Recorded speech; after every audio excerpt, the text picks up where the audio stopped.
right හරි ළමයි. එහෙනම් මේකේ අපි මිල පාලන ප්‍රතිපත්තිය අපි දෙවෙනි මිල පාලන ප්‍රතිපත්තියට එන්නේ. ඒක තමයි අවම මිල පාලනය කියන එක. අපි එදා මූලික වීඩියෝ කිහිපේ සාකච්ඡා කරා මොකක්ද මේ මිල පාලනය කියලා කියන මොකක්ද මුලින්ම වෙළඳපොළ රජයේ මැදිහත් වීම කියන්නේ. අපි කිව්වා වෙළඳපොළ තුළ තීරණලා තියෙන සමතුලිත මිල වෙනස් කිරීමනේ.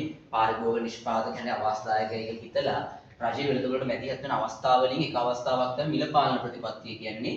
මේ මිල පාලන ප්‍රතිපත්තිය අපි ප්‍රධාන වශයෙන් දෙකක් කතා කරා. උපරිම මිල පාලනයයි අවම මිල පාලනයයි. අපි මේකේ මේ උපරිම මිල පාලනය කියන එක සාකච්ඡා කරා. ඒතකොට සාමාන්‍යයෙන් මේ මිල පාලනයකදී කරන්නේ අර වෙළඳපොළ තුල තීරණලා තියෙන මිල එක්ක වැඩි කරනවා එක්ක අඩු කරනවා. දැන් අපි අඩු කරන එක තමයි කතා කරේ. මොකද අපි කතා කරේ උපරිම මිල පාලනය කියන එක කරන්නේ හැමතිස්සෙම රජයේ විසින් පාරිභෝගිකය ආරක්ෂා කිරීමේ අරමුණින්. නේ? එහෙනම් පාරිභෝගිකය ආරක්ෂා කිරීමේ අරමුණින් නම් මේ උපරිම මිල දාන්නේ.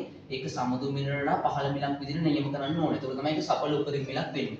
ඒතර ඒකෙන් ඇති වෙන ප්‍රතිවිපාක පාරිභෝගික හා නිෂ්පාදන බලපෑම සුබ සාධන ප්‍රතිවිපාක ඒ ඔක්කොම ටික අපි මෙතනදී කතා කරා උපරිම මිල පාලනයේ කොටසදී. හරි. දැන් අපි එන්නේ අද මේ අවම මිල පාලනය කියන කොටසට. ඒතර දැන්ටමත් ඔයගොල්ලෝ දන්නවා ඒක මොකද උපරිම මිල පාලනය කරාට පස්සේ ඔයගොල්ලෝ දැන් දන්නවා මේ කතන්දරයත් එක්ක අවම මිල පාලනය කියන්නේ නම් මොකක් වෙන්නේද කියලා. එතකොට සාමාන්‍යයෙන් අවම මිල පාලනයේදී වෙන්නේ කාව ආරක්ෂා කරන්නද?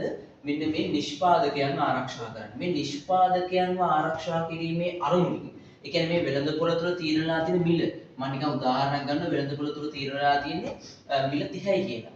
මේ රුපියල් 30 නිෂ්පාදකයන්ට අවාසිදායකයි කියලා හිතලා මේ මිල මොනා කරන එකද වැඩි කරන එක තමයි අපි කියන්නේ අවම මිල පාලන ප්‍රතිපත්තියක් කියලා. එතකොට දැන්ට තීරණලා තියෙන මිල නිෂ්පාදකයන්ට අවාසිදායකයි හින්දා මොකද කරන්නේ සමතුලිත මිලට වඩා ඉහළ මිලක් විදියට නියම කරනවා මොන මිලද අවම මිල. එතකොට අවම මිල වුණත් අර සඵල අවම මිලක් බවට පත් වෙන ළමයි මෙතනදී මේ සමතුලිත මිලට වඩා වැඩි මිලක් නියම කරොත් විතරයි. එතකොට මම කියනවා එහෙම.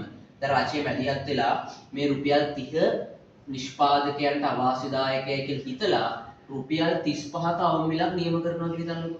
රුපියල් 35ක අවම මිලක් නියම කරනවා. මේක තමයි අවම මිල. හරිද? මේක තමයි අවම මිල. හරිද? එතකොට මේ වෙළඳපොළ තුල මොන වගේ දේවල්ද වෙන්න පුළුවන්? ඒ කියන්නේ රුපියල් 35ක අවම මිලක් නියම කරාට පස්සේ වෙළඳපොළ තුල මොනවාද වෙන්න පුළුවන් දේවල්? අපි දැන් කතා කරමු ඒවා මොනවාද කියලා. right. වෙළඳපොළ තුල මේ අවම මිල පැනවීමත් සමග දැන් අපි දන්නවා ආයෙමත් මේ වෙළඳපොළ සමතුලිතයෙන් මේක ඈත් වුණා. එතකොට අපි දන්නවා වෙළඳපොළ සමතුලිතය කියන්නේ මේ සමතුලිත මිලට වඩා මේ විදිහට වැඩි මිලක් නියම කරපු ගමන් අපි දන්නවා මේ නිෂ්පාදකයා සපයන එක වැඩි කරනවා. හරි මේ නිෂ්පාදකයා සපයන ප්‍රමාණය මොනා කරනවද වැඩි කරනවා. මේක තමයි සැපයුම් ප්‍රමාණය නේ. එතකොට මිල වැඩි වෙද්දි මොකද කරන්නේ? මේ පාරිභෝගිකයා මොකක් කරනවද? මෙන්න මේ විදිහට යාගේ ඉල්ලන ප්‍රමාණය මොකක් කරනවද? අඩු කිරීමක් සිදු කරනවා. හරිනේ. ඔය විදිහට දැන් හරිනේ තරකයට ඔයගොල්ලන් දන්නවනේ දැන් මිල වැඩි වුණොත් පාරිභෝගික ඉල්ලන එක අඩු වෙනවා. නිෂ්පාදකයා සපයන එක වැඩි කරනවා. එතකොට ඔයගොල්ලන්ට පේනවා මෙතනදී ඉල්ලුම් ප්‍රමාණයට වඩා වැඩි සැපයුම් ප්‍රමාණයක් තියෙනවා. ඒ කියන්නේ මෙන්න මෙතන සරලව අධි සැපයුමක් ඇති වෙන්න පුළුවන්. අන්න උපරිම අවම මිල නිසා වෙලා තියෙන්නේ. මොකද අපි අර උපරිම මිලදී කතා කරානේ ඒකේ අධි ඉල්ලුමක් ඇති වෙනවා කියලා. මෙතනදී මොකද වෙන්නේ? මෙන්න මේ අවම මිල පැනවීමක් නිසා මොකද වෙන්නේ? වෙළඳපොළ තුල අධි සැපයුම් තත්ත්වයක් ඇති වෙන්න පුළුවන්. පැහැදිලිද? එහෙනම් අවම මිල කියන්නේ මොකක්ද? වෙළඳපොළ තුල තීරණලා තියෙන මිල නිෂ්පාදකයන්ට අවාසිදායකයි කියලා හිතලා රජයේ විසින් ඊට වඩා වැඩි මිලක් භාණ්ඩයේ විකිණි යුතු මිල ලෙස නියම කිරීමක් තමයි අවම මිල කියලා කියන්නේ. එතනදී රජය මොකද කරන්නේ? තියෙන සමතු මිල වලට වැඩි මිලක් විදියට ඒගොල්ලන්ගේ අනපනත් යොදාගෙන ඒගොල්ලන් අවම මිල කියන එක නියම කරනවා. ඒක 35ට තමයි භාණ්ඩයේ විකුණන්නේ. මේකේදී මේ 35ට වඩා අඩු මිලට භාණ්ඩ විකුණන්න බෑ. ජාතික වැඩි මිලට විකුණන්න බෑ වගේ මේක 35ට වඩා අඩු මිලට විකුණන්න බෑ. ඒකත් මතක තියාගන්න අවම මිලේදී. හරි. එතකොට මේකේදී ඔන්න අපි එකක් කතා කරා වෙන දේ තමයි නිෂ්පාදකයන්ට සහනයක් වෙන්න. නැත්නම් නිෂ්පාදකයන්ට සාධාරණයක් වෙන්න මේ සමතු මිලට වැඩි මිලක් නියම කරපු ගමන් වෙළඳපොළ තුල අධිසැපයුමක් ඇති වෙන්න පුළුවන්. අධිසැපයුමක් කියන්නේ භාණ්ඩ අතිරික්තයක්.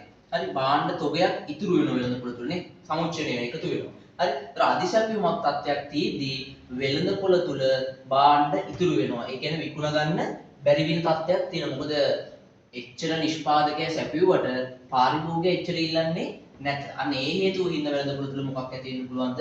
අධිසැපියුමක් ඇති වෙන්න පුළුවන්. මේකෙත් අර වගේම පාරිභෝගික අතිරික්ත හා නිෂ්පාදන අතිරික්ත වලට යම්කිසි බලපෑමක් ඇති වෙන්න පුළුවන්. ඒක පොඩ්ඩක් මතක තියාගන්න පාරිභෝගික හා නිෂ්පාදන අතර ඉතල බලපෑමක් ඇති වෙන්න පුළුවන්. ඒ වගේම මෙතනදී සුබ සාධනය අහිමන සුබ සාධනයක් හරි. මෙතනදී එතකොට මේ අහිමන සුබ සාධනයක් ඇති වෙන්න පුළුවන්. හරිනේ? right.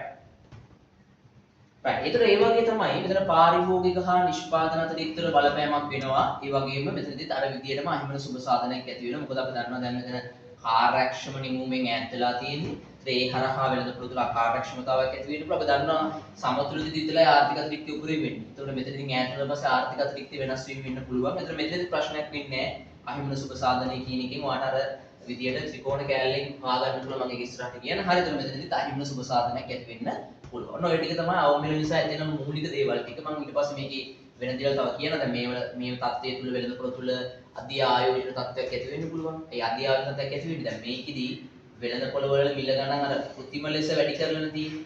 කෘත්‍රිම ලෙස වැඩි කරලා තියෙන්නේ. හැබැයි ඇත්තටම වෙළඳපොළ මිල තියෙන අඩුවෙන් ටිකට තියෙන්න ඕනේ. හැබැයි මෙතනදී 35ක් කරලානේ. ඒතර මේ තත්ත්වයේ තුල මෙතනදී මේ අධි ආයෝජන තත්ත්වයක් ඇති වෙන්න පුළුවන් මේ කර්මාන්තවල ඒ වගේ. ඒ වගේම තමයි සමහරක් වෙළඳුම්. හරි. ඒතර මේකේ එකක් මතක තියාගන්න අර අධි ආයෝජන තත්ත්වයක් මෙතන ඇති වෙන්න පුළුවන්. ඒ වගේම තමයි අර සමහරක් වෙළඳුම් මෙන්න මේ මිල නාමික මිලක් විදිහට හිතලා ඊට වඩා අර වට්ටමක් එහෙම දීලා අඩු කරලා ඉක්මනට. ඉතින් උදාහරණයක් ලෙස දැන් මෙහෙම ගන්නකො රුපියල් 35කට අවම මිලක් නියම කරලා එයා නිකන් වට්ටමක් දෙනවා වගේ හිතලා එයා රුපියල් 5ක් 2ක් 3ක් විතර අඩු කරලා එයා ඊට වඩා අඩු මිලකට විකුණන්න පෙළඹෙන්න පුළුවන්.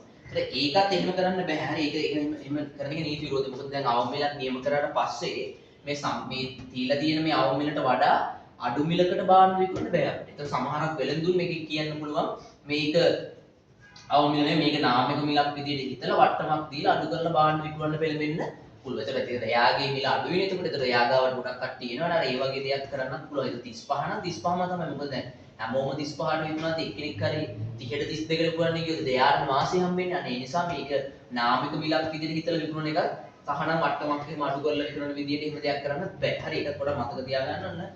මූලික වශයෙන් මේකේ දාන නිෂ්පාදකයන් ආරක්ෂා කර ගැනීම යන මුලින් සමුදු මිල වලට වැඩි මිලක් එතකොට තමයි මේක සඵල අවම මිලක් වෙන්නේ. එතන මේක නිසා අපි දන්නවා 35 කරපු ගම අපි දන්නවා මුලින්ම හම්බෙන්නේ අපිට ඉල්ලුම් වක්‍ර ඊළඟට හම්බෙන්නේ සැපයුම් වක්‍ර කොහොමත් ඉල්ලුමට වඩා සැපයුම වැඩි වෙනවා. ඒ කියන්නේ වෙළඳ පොළ අධි සැපයුමක් ඒවත් බාණ්ඩ අතිරික්තයක් පිහි වෙන්න පුළුවන්. ඒ වගේම මෙතනදී පාරිභෝගික හා නිෂ්පාදන අතිරික්ත බලපෑමක් ඇතන මම කියන්න කොහොමද ඉන්නේ කියලා ඔයගොල්ලන්ගේ අර අයිඩියා එක තියෙනවා අපේ මේලෙදි. හරි. පාරිභෝගික නිෂ්පාදන බලපෑමක් කියනවා. ඒ වගේම අහිමි සුබ සාධනයක් ඇති වෙන්න පුළුවන්.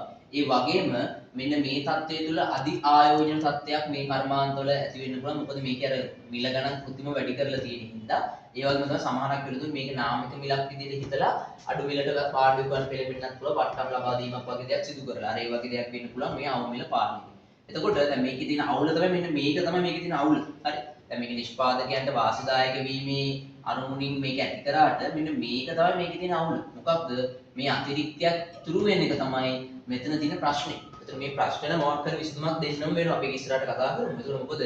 දැන් අතිරික්තයක් ඉතුරු වෙන එක එච්චර හොඳ දෙයක් නෙමෙයි. මොකද නිෂ්පාදකයා මහන්සියලා පොස්ට් එකක් දරලා බාණ්ඩ ඔක්කොම හැදුවට පස්සේ ඒ බාණ්ඩයකින් භාගයක් විතර ඉතුරු වෙනවා නම් එයාට ඒක පාඩුයි. හරි විකුණ ගන්න බැරි වෙනවා සහ ඒකේද දරපු පොස්ට් එක ඒක ඔක්කොම අපරාධයක් වෙනවා. ඒත් එයාට ඒක අර පිළිවෙක් යනවනේ කොහොමද එයා හදන බාණ්ඩ සෙට් එකට. ඒ නිසා මෙතනදී මේ අතිරික්ත ඉතුරු වෙන ප්‍රශ්නයක් තියෙනවා. මේ ප්‍රශ්නෙට රජය මොකක් හරි විසඳුමක් ලබා දෙන්න ඕන. හරි ඒ විසඳුම මොකක්ද කියලා අපි ඊළඟට බලමු මේකෙදි. මේකේ ප්‍රශ්නේ තමයි මේ අතිරික්ත ඉතුරු වෙන තමයි ප්‍රශ්නේ. හරි. එතකොට අපිට කියන්න පුළුවන් මේ අතිරික්තය අපිට වෙන වෙන නිෂ්පාදනය කරන්න අපනයනය කරන්න භාවිතා කරන්න පුළුවන් කියලා. හරි. රයිට් කොහොමද වන්නේ මේ අති සැපයුම තත්ත්වයක් තුළ වෙළඳපොළ අතිරික්තයක් ඇති වෙන එක නිෂ්පාදකයන්ගේ මෙතන තියෙන ප්‍රධාන ප්‍රශ්න විදිහට අපිට ගන්න පුළුවන්. මේ ප්‍රශ්න විසඳුමුකුත් රජය ආපසු අපිට ලබා දෙන නිෂ්පාදකයන්ට අපි කතා කරමු ඊළඟට. නෝක තමයි අවම මිල සම්බන්ධයෙන් ඉන්න මූලික දේ. ඔයාලා මේ ටික අයිඩියා ගන්න මේක අර කළු කඩ මිල වල එහෙම මුකුත් ඕනේ නැහැ. ඔයාලට මේ අයිඩියා එක තිබ්බනම් ඇති කොහොමද මේකේ වැඩේ වෙන්නේ කියලා. හරි.